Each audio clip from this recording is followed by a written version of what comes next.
Verses 11 through 19.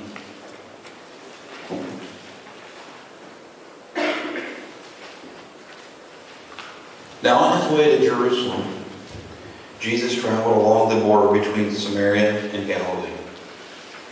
As he was going into the village, 10 men who had leprosy met him. They stood at a distance and called out in a loud voice, "Jesus, Master, have pity on us." When he saw them, he said, "Go, show yourselves to the priests." And as they went, they were cleansed. One of them, when he saw he was healed, came back. Praising God in a loud voice, he threw himself at Jesus' feet and thanked him. And he was a Samaritan. Jesus asked, "Were not all 10 cleansed? Where are the other 9? Was no one found to return and give praise to God except this foreigner?" Then he said to them, "Rise and go. Your faith has made you well." Good morning. Good morning. As I was studying this week and looking for ideas and just some quiet time, I come across these scriptures. And I read them and I thought, well, okay, neat little story. We have a miracle and we have a praise. Okay. Well, throughout the week I'd be just kind of going through and working on ideas, and I kept coming back to this story. It just kept popping up at me. I thought, okay, what am I missing here? Apparently there's more to the story. And so I got to looking into it more deeply, got to thinking about it, and I thought, wow.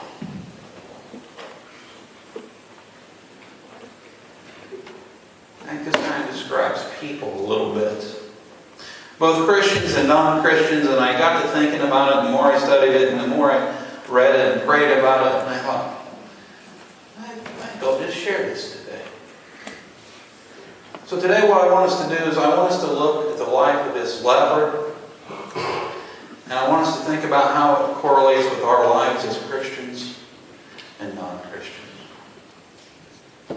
It says simply that Jesus was simply on his way. He left Jerusalem, he's on his way, and he's traveling along, and he comes across these 10 lepers. And they cry out to him from a distance,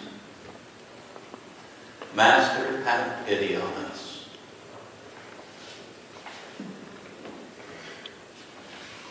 As I was studying this, I realized and I found out that during this time, if you had leprosy, by the laws, you were to cry out when somebody came near to you. And you were to stay clear, "I have leprosy." Keep your distance. It was highly contagious. And so therefore you couldn't come close to one another. So if somebody's approaching you, out of embarrassment, out of walls, you had to say, "Hey, watch it, I've got it." And so I got to thinking about that. And I got to thinking about my past before I was a Christian. And I got to thinking about other non-Christians. And I realized that as a non-Christian, I kept my distance as well. I didn't wish to associate with a lot of those who were Christians, and I definitely kept my distance from church and from God. I believed in God. I believed God was all-knowing and that He was in control, and I even prayed. But I wasn't a believer. I wasn't saved, if you will, at that time. And I think we see that a lot with non-Christians today. They'll associate with us somewhat. But there always seems to be a distance between us. And though the leper actually cried out to stay away, I think there's a separation between God and us and non-believers. There's a distance between us.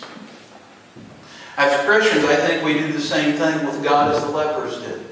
Though we don't say, stay away, God, keep your distance, I think subconsciously, because we know that we've done wrong in our lives or we're struggling with things. Maybe we don't read the Word as often as we need to. Maybe we don't pray like we need to.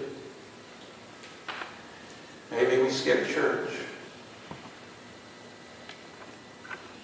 We're not actively saying stay away, God, but in our hearts and our minds we're trying to keep that distance because of what?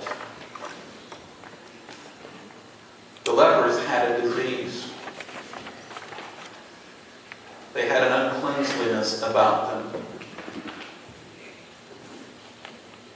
And I believe the world knows that because of their wrongs, for the most part, I believe that the world knows right from wrong, and so they try to separate from God. But we also do as Christians also, because of we know that we're not where we need to be all the time. We try to keep that distance, a little bit of breathing room. The lepers cried out, though. They said, Master, have pity on us. It was interesting as I was reading, Master means one in control. One in control. They didn't call him Father or Rabbi. They didn't even call him Jesus. They chose the word Master. They knew he was in control. And they asked for pity. They didn't ask for salvation. They didn't ask for forgiveness. They asked for pity. They were wanting what they were dealing with removed. Similar to the world today, how often, as I said before, even though I didn't know God as my Savior, I still prayed and asked Him to remove things. As Christians, we do the same thing. So often, instead of drawing near to God, we just want Him to have pity on us.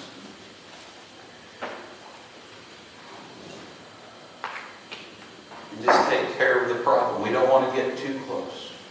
Here it is, Lord. Just kind of take care of this.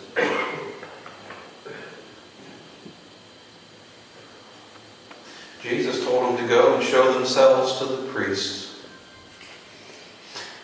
In that time, in order for a leper to be able to associate freely, if you will, with the people, if he was cured of the leprosy, it was part of it, and other diseases as well. You went to the priest and they declared you cleansed, that you could associate with the world again. But it says on their way there, they were healed. God works miracles in both the life of believers and non-believers.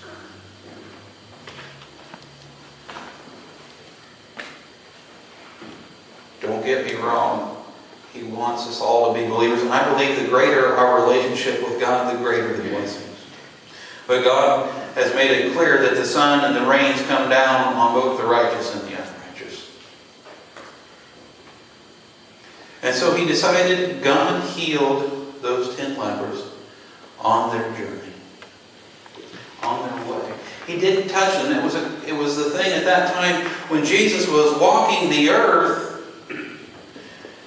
Many times it tells us how people would come up and just touch the hem of his garments, or He would touch them and heal them, or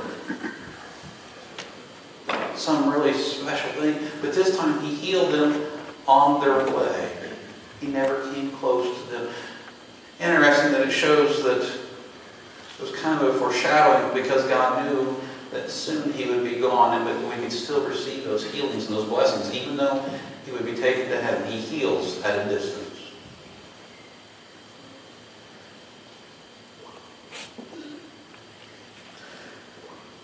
Upon hearing, though, or seeing, though, the one had been healed, he returned. He came before God and fell down before Him and gave thanks. He praised Him.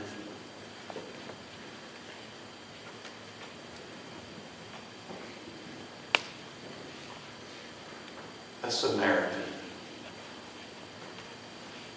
A Samaritan was a mixed breed who was hated by the Jewish people.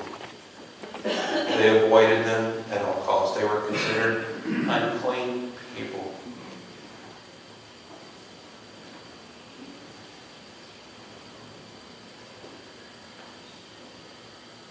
And it was an unclean person who had been made clean that was praising God.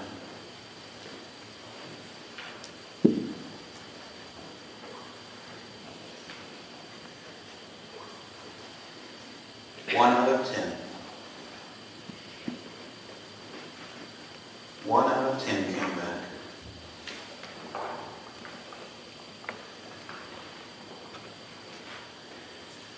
I've been around long enough and been in those shoes as the unclean person, as the unsaved person.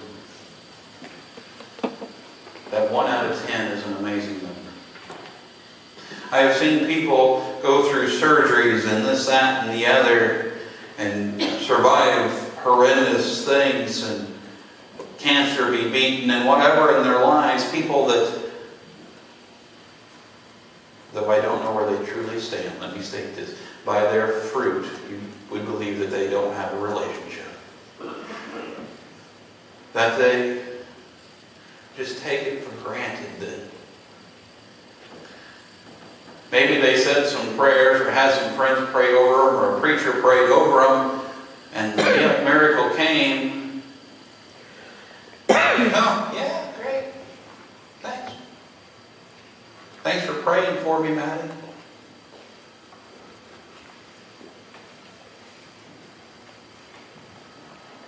They'll thank the doctors. They'll thank the hospital for great service. But the one that they don't thank is God.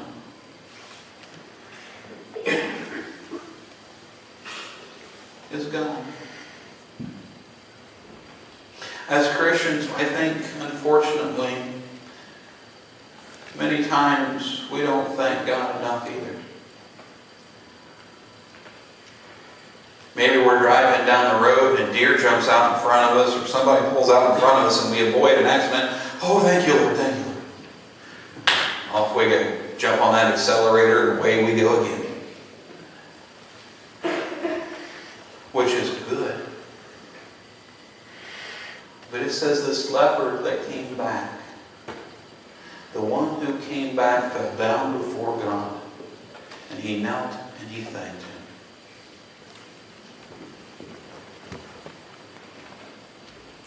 How many of you, and don't raise your hands, I just want you to answer this to yourself. And when I thought about it, it stepped on my own toes. I was trying to figure out how to walk on my hands. I thought, how often do we see God working in our lives and we give Him a half-hearted thank you, or we give Him nothing at all? Do you thank God every morning when you wake up that you've got a new day? Do you lay in your bed in the morning and the alarm goes off and after hitting the snooze 3 or 4 times, do you take a few minutes and just pray?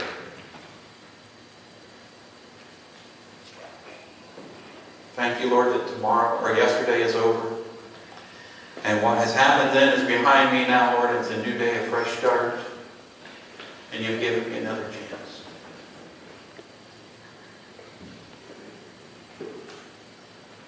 How many of you have just taken time during your day to stop and shut off your phones and go have some quiet time? Just you and God.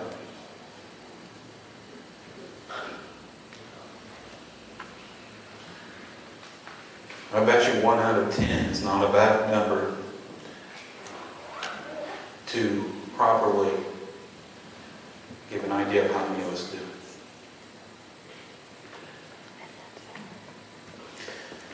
Jesus looked at him and at the leper, and he says, "Were not the other 9 also cleansed? Where are they at? Where is their gratitude? Where is their thankful hearts?" And I think those scriptures were shared with us more to make us realize that God hurts.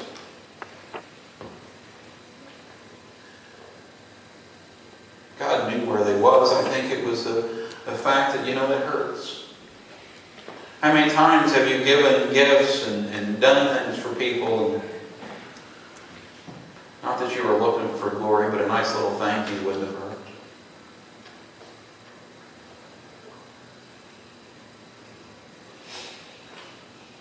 How many times as children of His have we not even taken that time? How many times have we hurt God? By taking for granted because He loves us, He just automatically has to take care of us.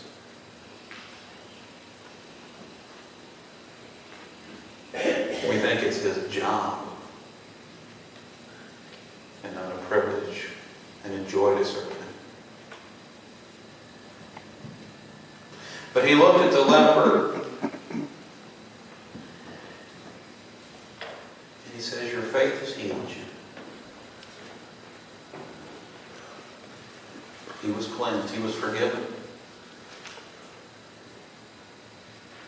God took a Samaritan, a leper who was unclean, who came before Him and repented and said, "Thank you." And obviously God looked into his heart and seen something there that you and I may not see. And He says, "You are cleansed. You're forgiven."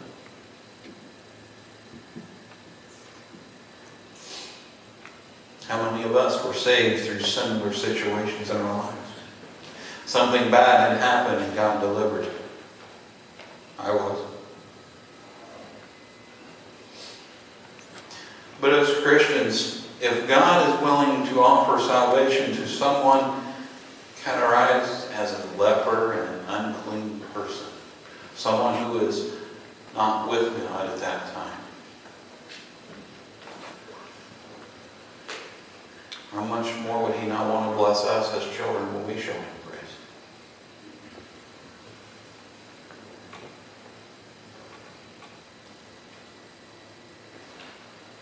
How much more would He not smile upon us when we recognize Him for who He is and what He does?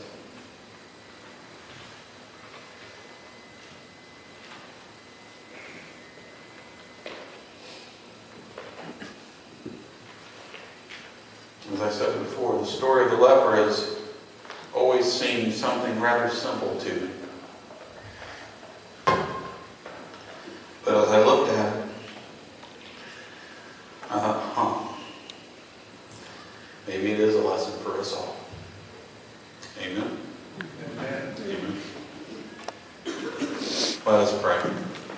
Lord, as we come before You today, Lord, let us leave here with a new hope, with a sense of a better understanding of how important it is that we come before You and thank You and praise You for the God that You are. Lord, may You continue to guide us and direct us through this week. Give us strength in our time of weakness. Give us discernment in times of confusion. Give us hope in times of fear and despair. Lord, we praise You for all that You're doing. We thank You for Your love and Your mercy. And You continue to shine upon us. Even when it's cloudy outside, let us feel Your warmth and sun. And we ask all these things in Your holy name. And all the people said, Amen. Amen.